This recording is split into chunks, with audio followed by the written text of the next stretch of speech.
غردي يا روح ألحان الجلال، واسكبي في القلب نورا وأمان.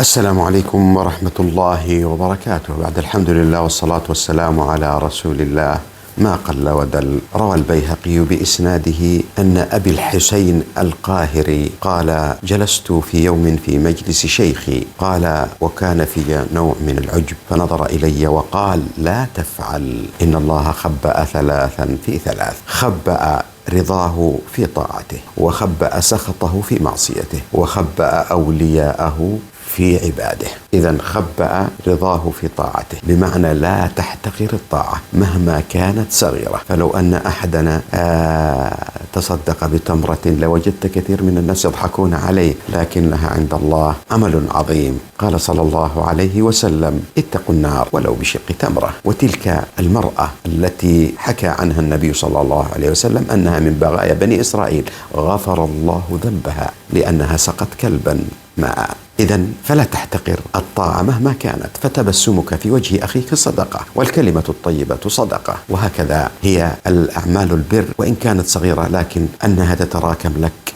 عند الله عز وجل فتكسب رضاه. وخبأ سخطه في معصيته، فكذلك لا تحتقر المعصية، لأن معصية فوق معصية فوق معصية تهلك الإنسان. ولذلك الإنسان عندما يحتقر المعصية يراها أنها صغيرة. لا، انظر إلى من عصيت ولا تنظر إلى صغر المعصية. ولذلك أيها الأحباب الأجلاء، تلك المرأة التي سجنت الهرة حبست في النار بسبب أنها سجنت هرة قطة. فهذا يدل على أن ربما المعصية الصغيرة يكون فيها هلاك. ولذلك قال صلى الله عليه وسلم: إن العبد لا يلفظ بكلمة من سخط الله لا يلاقي لها بال فتهوي به في النار.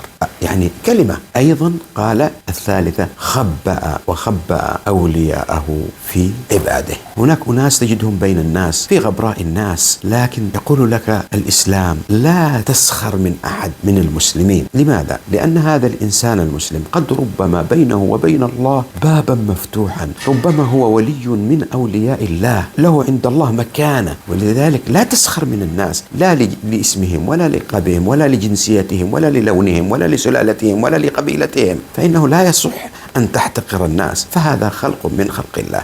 أما إذا كان مسلما فهذه كارثة أنك تحتقر هذا الإنسان لدينه والعياذ بالله. لذلك قال النبي صلى الله عليه وسلم: رب أشعث أغبر ذي طمرين لا يؤبه له، لو أقسم على الله لأبره. أيها الأحباب، الخلاصة أن احتقار الطاعة أو احتقار المعصية أو احتقار المسلم يعد خلقا ذميما يجب أن نبتعد عنه.